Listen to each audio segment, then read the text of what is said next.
નમસ્કાર, ગુજરાત ન્યૂઝ સાથે હું ખુશી વાત કરીશું આજના વિગતવાર સમાચારોની। તે પહેલા નજર કરીએ મુખ્ય હેડલાઇન્સ પર। છેલ્લા 24 કલાકમાં કોરોનાના નવા 7 કેસની અમદાવાદમાં એન્ટ્રી સામે આવી। ટ્રાવેલિંગ હિસ્ટ્રી 24 કલાકમાં કોરોનાના 7 કેસ। અયોધ્યા રામ મંદિરને લઈ અમદાવાદનું યોગદાન। અમદાવાદમાં તૈયાર થયેલો ધ્વજ દંડ પહોંચ્યો અયોધ્યા। સીએમ ભૂપેન્દ્ર પટેલે કરાવ્યું ધ્વજ દંડનું પ્રસ્થાન। બનાસકાંઠા થરાદ ડીસા હાઈવે પર ખોડા નજીક અકસ્માત। ખોડા નજીક અકસ્માતમાં થયા 4 વ્યક્તિના મોત।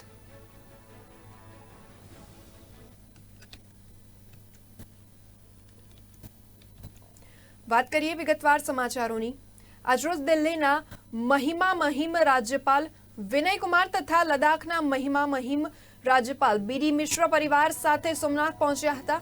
શ્રી સોમનાથ ટ્રસ્ટ દ્વારા તેઓનું વીઆઈપી ગેસ્ટ હાઉસ ખાતે સ્વાગત કરવામાં આવેલું હતું। સ્વાગત બાદ તેઓ સોમનાથ મંદિર ખાતે પહોંચેલ, જ્યાં તેઓએ પૂજા સામગ્રી, પુષ્પો, બિલ્વપત્રો, પુષ્પમાળા સોમનાથ મહાદેવને અર્પણ કરી હતી। આ સાથે જ મહામહિમ દ્વારા સોમનાથ મહાદેવને ગંગાજળ અભિષેક કરવામાં આવેલ હતો। સોમનાથ ટ્રસ્ટના પૂજારી દ્વારા ઉપવસ્ત્રથી તથા જનરલ મેનેજર શ્રી દ્વારા સ્મૃતિ ભેટ આપી મહામહિમ રાજ્યપાલ સહિત મહેમાનોનું સ્વાગત સન્માન કરવામાં આવ્યું હતું। સોમનાથ મંદિર પરિસર પાસે આવેલ સમુદ્ર દર્શન પથ, દક્ષિણ ધ્રુવ બાણ સ્તંભ, સોમનાથ મંદિરના સમરાંગણ પર આવેલા સુવર્ણ કળશો સહિતના યાત્રી સેવા તથા મંદિર વિકાસના પ્રોજેક્ટની તેઓએ માહિતી મેળવી હતી।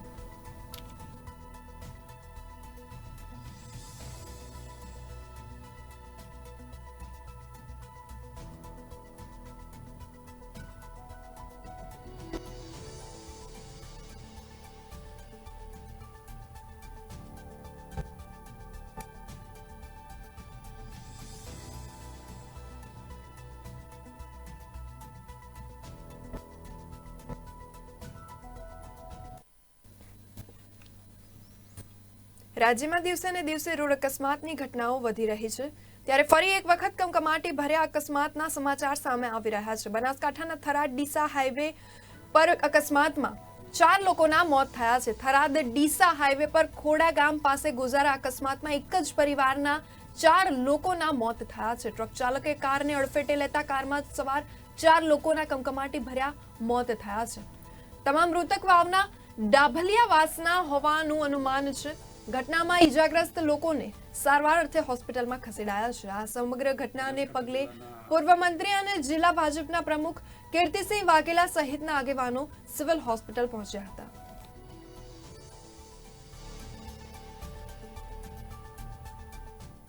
બનાસકાંઠા જિલ્લાના થરાદ પાસે બ્રાહ્મણ પરિવારના એક જ પરિવારજનો સામાજિક કામે જઈ રહ્યા હતા પ્રસંગે ખોડા પાસે જે માર્ગ અકસ્માત થયો એમાં એક જ પરિવારના 4 બ્રાહ્મણ પરિવારજનોનું દુઃખદ અવસાન થયું છે। એ બદલ ઊંડા દુઃખની લાગણી વ્યક્ત કરું છું। એમના ઘર કુટુંબ પરિવાર પર આવેલા દુઃખની ઘડી સહન કરવાની ઈશ્વર શક્તિ આપે। મૃતકો એ પરમ કૃપાળુ પરમાત્મા સર્વશક્તિમાન ઈશ્વર શાંતિ અને સદગતિ આપે, એમને શ્રદ્ધાંજલિ આપું છું। ઓમ।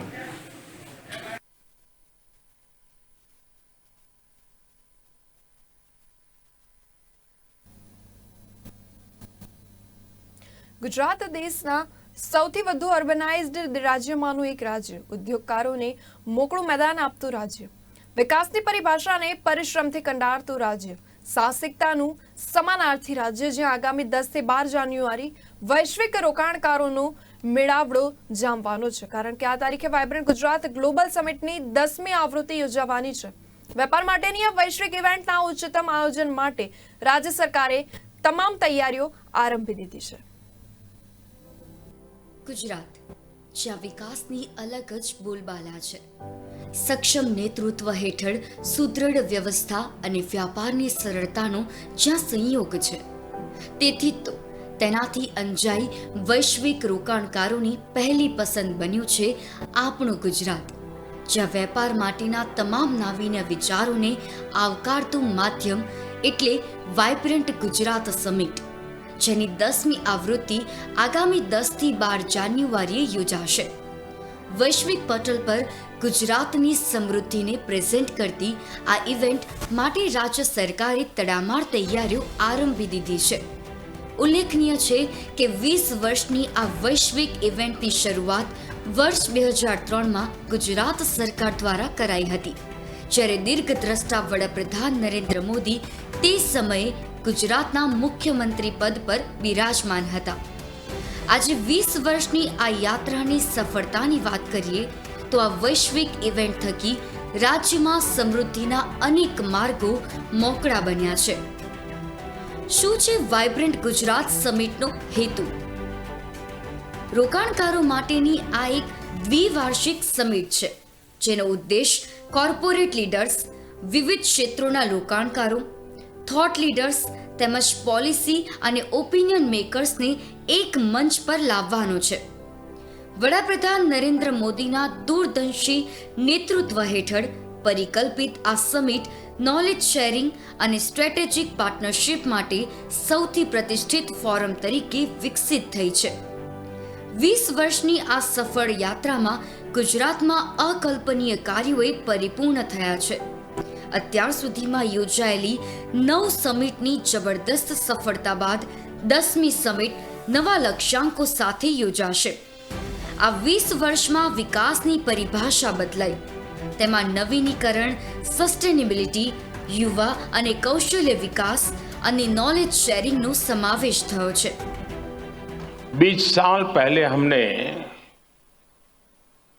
एक छोटा सा बीज बोया था. आज वो इतना विशाल और बृहद वाइब्रेंट वटवृक्ष बन गया है.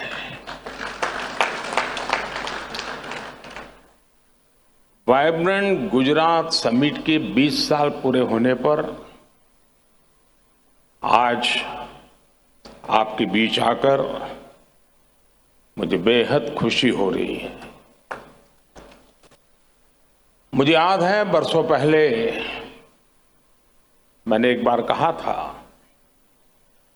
वाइब्रेंट गुजरात ये सिर्फ ब्रांडिंग का आयोजन भर नहीं है, बल्कि इससे बढ़कर बॉन्डिंग का आयोजन है. ગુજરાતને દેશના ગ્રોથ એન્જિન તરીકે પ્રસ્થાપિત કરવામાં મહત્વપૂર્ણ બની રહેલ આ વાઇબ્રન્ટ સમિટે રાજ્યની સામાજિક આર્થિક સ્થિતિઓમાં પરિવર્તનશીલ બદલાવની શરૂઆત સાથે વિવિધ ઔદ્યોગિક માપદંડોમાં ગુજરાતને અગ્રીમ બનાવ્યું છે.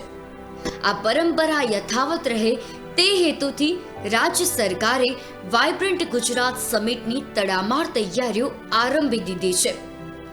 ગેટવે ટુ ધ ફ્યુચર ની થીમ સાથે યોજાનારી 10મી વાઇબ્રન્ટ ગુજરાત ગ્લોબલ સમિટ માટે દેશ વિદેશના રોકાણકારોને આકર્ષિત કરવા મુખ્યમંત્રી ભૂપેન્દ્રભાઈ પટેલે વાઇબ્રન્ટ ગુજરાત વેબસાઇટ સાથે મોબાઈલ એપ અને બ્રોશરનું ગાંધીનગર ખાતે લોન્ચિંગ કર્યું હતું, જે વન સ્ટોપ સોલ્યુશન બની રહે તેવા યુઝર ફ્રેન્ડલી બનાવાયા છે.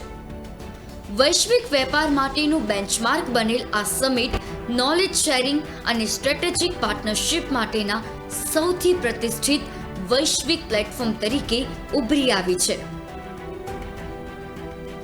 મુખ્યમંત્રી ભૂપેન્દ્ર પટેલના દિશા દર્શનમાં આગામી વાઇબ્રન્ટ સમિટની શરૂઆત પૂર્વે જ રાજ્ય સરકારે અનેક કાર્યો આરંભી દીધા છે. સમિટમાં ભાગ લેનાર રોકાણકારોની સુવિધા માટે આ યુઝર ફ્રેન્ડલી વેબસાઇટ ગુજરાત સરકારની નીતિઓ, વિવિધ પરિમાણોમાં રાજ્યના પરફોર્મન્સ અંગેનો ડેટા અને સંભવિત પ્રતિષ્ઠિત રોકાણો અને પ્રોજેક્ટ્સની યાદીનું એક સમગ્ર સંકલન બની રહેશે. તે સાથે સમિટમાં યોજનારી વિવિધ ઇવેન્ટ્સને વેબસાઇટ અને એપ્લિકેશન દ્વારા ટ્રેક કરી શકાશે. ચેટ સંબંધિત સરકારી વિભાગો સાથે વાઇબ્રન્ટ ગુજરાત ગ્લોબલ સમિટ 2024 અંતર્ગત રાજ્ય સરકારના શહેરી વિકાસ વિભાગ દ્વારા આયોજિત લિવેબલ સિટીઝ ઓફ ટુમોરો કોન્ફરન્સના પ્રી ઇવેન્ટમાં મારી સાથે મંચ ઉપર ઉપસ્થિત અગ્ર સચિવ શ્રી અશ્વિની કુમાર, ગિફ્ટ સિટીના CEO Shri Tapan Ray, Ahmedabad municipal commissioner Shri Thennarasan, પૂર્વ વરિષ્ઠ અધિકારી શ્રી આઈપી ગૌતમ, ગ્લોબલ સોલ્યુશન જર્મનીના અગ્રણી Shri Nicholson, founder city global Shri Greater, Amman મ્યુનિસિપાલિટીના અગ્રણી શ્રી નેરેશન, ક્રેડાઈના અધ્યક્ષ શ્રી શેખરભાઈ, રાજ્યના સૌ મહાનગરપાલિકાના ચૂંટાયેલા જનપ્રતિનિધિ, ઉપસ્થિત અધિકારીગણ, આમંત્રિત સૌ મહાનુભાવ, પ્રેસ મીડિયાના મિત્રો, સૌને મારા નમસ્કાર. આજે દેશના પૂર્વ નાયબ વડાપ્રધાન લોખંડી પુરુષ શ્રી સરદાર વલ્લભભાઈ પટેલની પુણ્યતિથિએ તેઓની દિવ્ય ચેતનાને નમન કરું છું.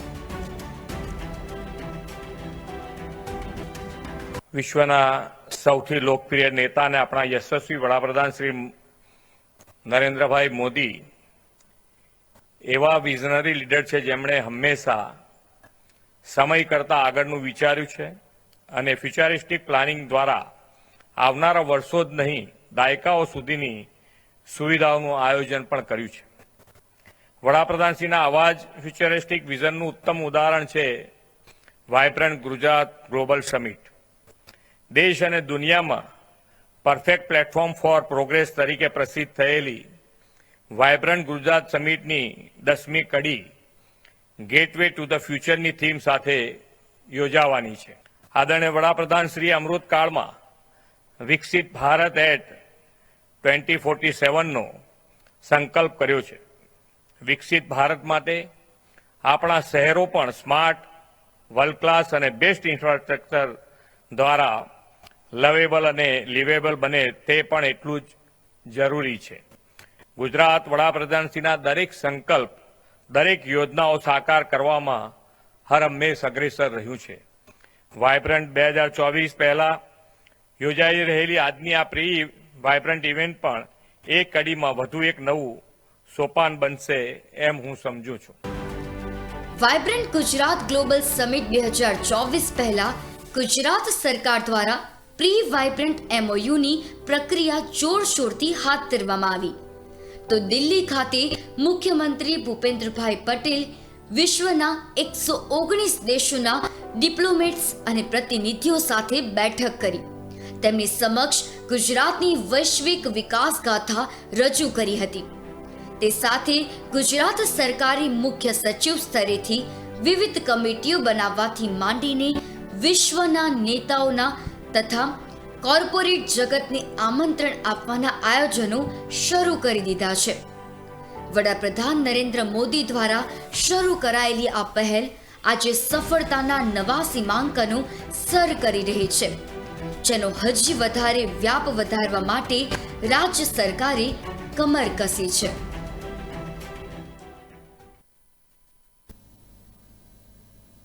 મોરબીના એક વિસ્તારમાં રહેતી માનસિક રીતે બીમાર યુવતી નજીકની પાનની દુકાને ગુટખા લેવા જતા યુવતીને એકલી જોઈને દુકાનદારની નિયત બગડતા આ નરાધમે યુવતીને અવાવરૂ જગ્યાએ લઈ જઈને હવસનો શિકાર બનાવી હતી.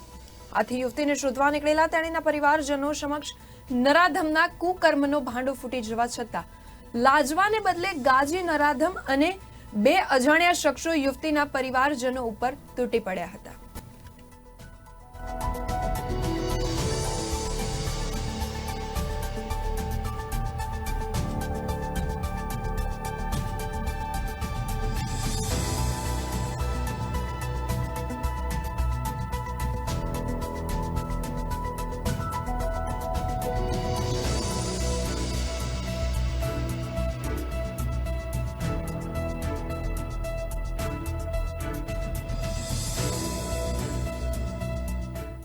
પાનની દુકાને વિમલ લેવા જતા આ કામના આરોપીએ બાજુની ગલીમાં લઈ જઈ અવાવરૂ ઓરડી તરફ લઈ જઈ આ કામના જે ભોગ બનનાર છે તેમની સાથે દુષ્કર્મ કરેલ હોય જે સંદર્ભે IPC કલમ 376 વગેરે મુજબ આ કામના આરોપી ગોપાલ ભોજાભાઈ મકવાણા વિરુદ્ધ ધોરણસર ગુનો રજીસ્ટર કરવામાં આવેલ છે, જે ગુનાના કામે હાલ આરોપીને અટક કરી ધોરણસરની કાર્યવાહી હાથ ધરવામાં આવેલ છે. આ કામના જે ભોગ બનનાર છે તેમણે ગોતવા માટે આ કામના ફરીથી તેના સહાયક જતા ભોગ બનનાર રાતના સમયે તેમને અવાવરૂ ઓડી પાસે મળી આવતા એમણે એમને દુષ્કર્મ થયાની હકીકત જણાવતા આ બધી સૂક્ષ્મ હકીકત છે જાણવા માટે આ કામના ફરિયાદીના સહાયકો જતા આ કામના જે આરોપી ગોપાલ ભોજા મકવાણા છે તેમણે થાય તેમ કરી લેજો તેમ કહી ગોપાલ મકવાણા તથાની સાથે રહેલ બે જણા ઇસમોએ આ કામના ફરિયાદીના સહાયકોને ધોકા વડે માર મારી ઈજા પહોંચાડેલ હોય એ સંદર્ભે અલાયદો ગુનો દાખલ કરવામાં આવે છે.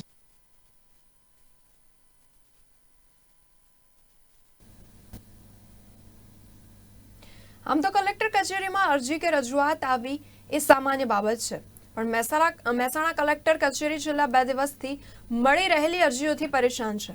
કલેક્ટર કચેરીની ટપાલ શાખામાં એક સાથે આવેલી 100 જેટલી અરજીઓને લઈને કલેક્ટર કચેરી ખુદ મૂંઝવણમાં મુકાઈ ગઈ અને ચર્ચા વિચારણાને અંતે આખો મામલો પોલીસને સોંપવો પડ્યો. મહેસાણા વહીવટીતંત્રમાં ચર્ચાસ્પદ બનેલો આ મામલો શું છે, જુઓ અમારા ખાસ રિપોર્ટમાં. મહેસાણા જિલ્લા કલેક્ટર કચેરીની કોનો ફિરકી લે રહા હૈ જેવો ઘાટ થવાથી પોલીસની મદદ લેવી પડી છે. એક સાથે મળેલી 100 અરજીઓથી કલેક્ટર કચેરી પરેશાન છે. કોણ કરી રહ્યું છે અને કોના દ્વારા આ પરેશાની ઊભી કરવામાં આવી છે, આ અરજીઓ જાણવા માટે પોલીસની મદદ લેવામાં આવી છે. હવે આપને સવાલ થશે કે કલેક્ટર કચેરીને અરજી મળે તે તો સામાન્ય બાબત છે, પણ આ અરજીઓમાં એવું શું છે કે પોલીસની મદદ લેવી પડે? તો આ રહ્યો આપના સવાલનો જવાબ. મહેસાણા કલેક્ટર કચેરીને એક જ દિવસમાં મહેસાણા શહેર અને મહેસાણા તાલુકામાં પડતર જમીન ઉપર પ્લોટ ફાળવવાની અરજીઓ મળી છે. જો કે આવી કોઈ સરકારી યોજના અમલમાં નથી, ત્યારે એક સાથે 100 લોકોએ આવી અરજી કેમ કરી, કોણે આ અરજી કરાવી અને આવી અરજીઓ કરાવવા પાછળ આખરે કારણ શું છે તે જાણવા પોલીસને તપાસ સોંપાઈ છે. દિવસ થયા ગામતળના પ્લોટ માટેની અરજીઓ સડનલી 40 થી 50 અરજીઓ આવવા માંડી. તો જે અરજીઓ કલેક્ટર કચેરીને સંલગ્ન નથી, જિલ્લા પંચાયતને લગતી બાબત છે, ગામતળના પ્લોટની માગણી માટેની, તો અત્રને અરજીઓ આવતી હતી. વધારે પ્રમાણમાં આવતા તપાસ કરી પોલીસ ઇન્સ્પેક્ટરશ્રીને ધ્યાને મૂક્યું કે કોઈ ગરીબ લોકોને ગેરમાર્ગે દોરી અને આવી અરજીઓ કરાવે છે. કોઈ અજાણ્યા શખ્સો વિરુદ્ધ પકડવા માટે પોલીસ અધિકારીશ્રીને આપણે સૂચના આપેલી છે. ના, અરજીઓ જે આવે છે એ અરજીઓ એઝ એ ડિસ્ટ્રિક્ટ મેજિસ્ટ્રેટ સાહેબને ઉલ્લેખીને આવે છે. તો જે કન્સર્ન વિભાગ હોય છે એને આપણે અરજીઓ આગળની કાર્યવાહી માટે ફોરવર્ડ કરીએ છીએ. ગામતળની અંદર કોઈ બીપીએલના લાભાર્થી હોય તો એમને પ્લોટની માગણી કરી શકે છે, પણ એ ગ્રામ પંચાયત અને તાલુકા પંચાયત કક્ષાએ થતી કાર્યવાહી છે, જે કલેક્ટર કચેરીને સંલગ્ન નથી. મહેસાણા કલેક્ટર કચેરીને આ પૂર્વે આ પ્રકારે જમીન કે પ્લોટ ફાળવણી માટે અરજીઓ નથી મળી.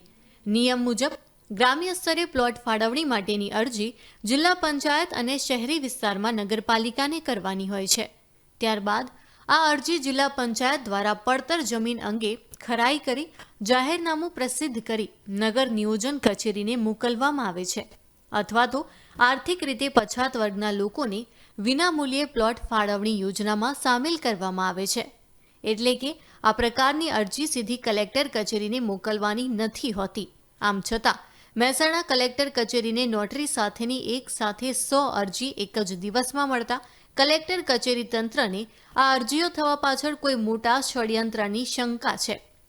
કોઈ ચોક્કસ વ્યક્તિ વહીવટી તંત્રને હેરાન કરવા અથવા ગરીબ લોકોને ગુમરાહ કરી આવી અરજીઓ થઈ હોવાની કલેક્ટર કચેરીએ આશંકા વ્યક્ત કરી સમગ્ર મામલે પોલીસની મદદ લીધી છે. તો બીજી તરફ કલેક્ટર કચેરી દ્વારા લોકોને પણ આ પ્રકારે કોઈની વાતમાં આવી અરજી નહીં કરવા માટેની અપીલ કરવામાં આવી છે.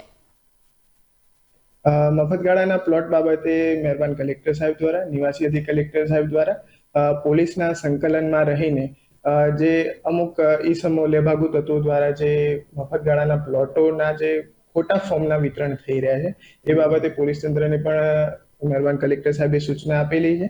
અને આવી જાહેર જનતાને અમે પ્રેસ નિવેદન પણ આપેલી છે કે આવા ખોટા લોકોના ધ્યાનમાં આવવું નહીં ને આવા કોઈ પણ પ્રકારના ફોર્મ્સ એ સરકારી યોજનાનો ભાગ નથી. તે બાબતે નહીં, હાલમાં પોલીસને આ બાબતે જાણ કરેલી છે, પોલીસ તપાસ હેઠળ છે.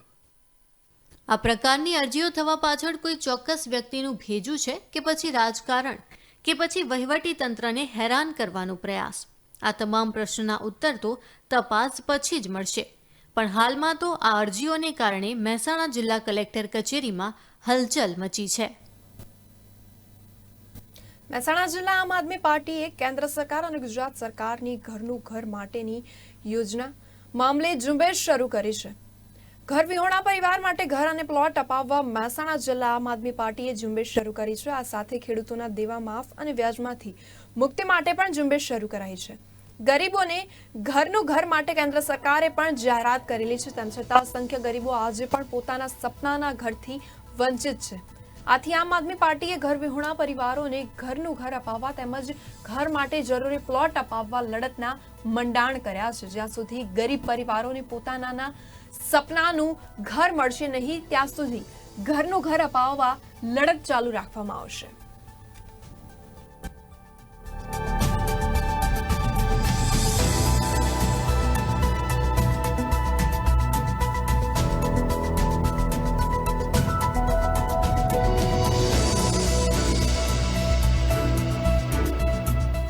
આજે આપણે શું કાર્યક્રમ કઈ બાબત કાર્યક્રમ છે, શું માંગણી આપણી? મહેસાણા જિલ્લામાં જે લોકો ઘર વિહોણા છે, જે લોકો ખરેખર હકદાર છે પોતાનું ઘર મળે, મકાન મળે, પ્લોટ મળે, એવા લોકોને એક સાઈડ રાખીને જ્યારે લેભાગુ તત્વો આ રીતે પોતાનો લાભ લઈ લે છે ત્યારે ખરેખર જરૂરિયાતવાળા વ્યક્તિઓ રહી જાય છે. આવા જે લોકો છે સાચા વ્યક્તિઓ છે, ગરીબ વ્યક્તિઓ છે, એવા માટે એ લોકોના માટે ઘર મળે, પ્લોટ મળે એવી રજૂઆત કરવાની છે. એની સાથે સાથે ખેડૂતોનું જ્યારે દેવું વધી રહ્યું છે ત્યારે ખેડૂતોને દેવા માફી થાય, વ્યાજ માફી થાય એના માટેનો કાર્યક્રમ રાખવામાં આવ્યો છે. આ બંને મહા રજૂઆત આજે કલેક્ટર સાહેબને કરવાની છે. પોલીસ પરમિશન અમે મહેસાણા ટાઉનમાં માંગી હતી, પરંતુ છેલ્લી ઘડીએ આ લોકોએ અમારું પરમિશન કેન્સલ કરી દીધું, જેના કારણે અમે કોઈ કાર્યક્રમ ના કરી શક્યા. જેથી અમે રાતોરાત અહીંયા કાર્યક્રમ રાખવામાં આવ્યો છે. આ પાર્ટી પ્લોટના અંદર અમે કાર્યક્રમ રાખવામાં આવ્યો છે.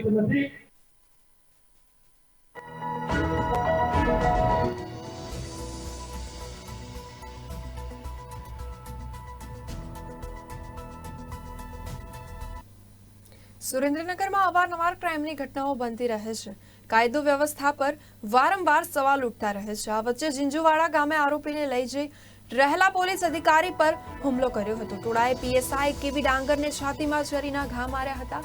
ત્યારબાદ પીએસઆઈને તાત્કાલિક સારવાર અર્થે અમદાવાદની સોલા સિવિલ હોસ્પિટલ ખસેડવામાં આવ્યા હતા. તો આ સાથે અન્ય પોલીસ કર્મચારીઓ પણ ઇજાગ્રસ્ત થયા છે. હાલ તો બુટલેગર પોલીસ પર હુમલો કરી ફરાર થઈ ગયો છે. છેલ્લા 15 દિવસમાં પીએસઆઈ પર હુમલાની બીજી ઘટના છે.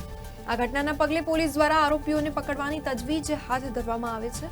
આ સમગ્ર ઘટનાના પગલે સમગ્ર સુરેન્દ્રનગરમાં ચર્ચાનો વિષય બન્યો છે. અસામાજિક તત્વો બેફામ બન્યા છે ત્યારે જિલ્લા પોલીસ પર પણ હુમલા થઈ રહ્યા છે. તો સવાલ થાય છે કે સામાન્ય નાગરિકની સુરક્ષાનું શું?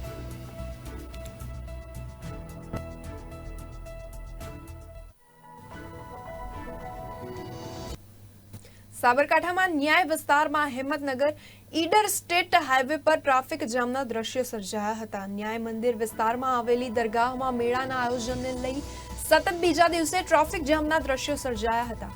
મહત્વનું છે કે શ્રદ્ધાળુઓ આડેધડ વાહનો પાર્ક કરતા યોગ્ય પોલીસ બંદોબસ્ત ન હોવાને કારણે સતત બીજા દિવસે ટ્રાફિક જામના દ્રશ્યો સર્જાયા હતા.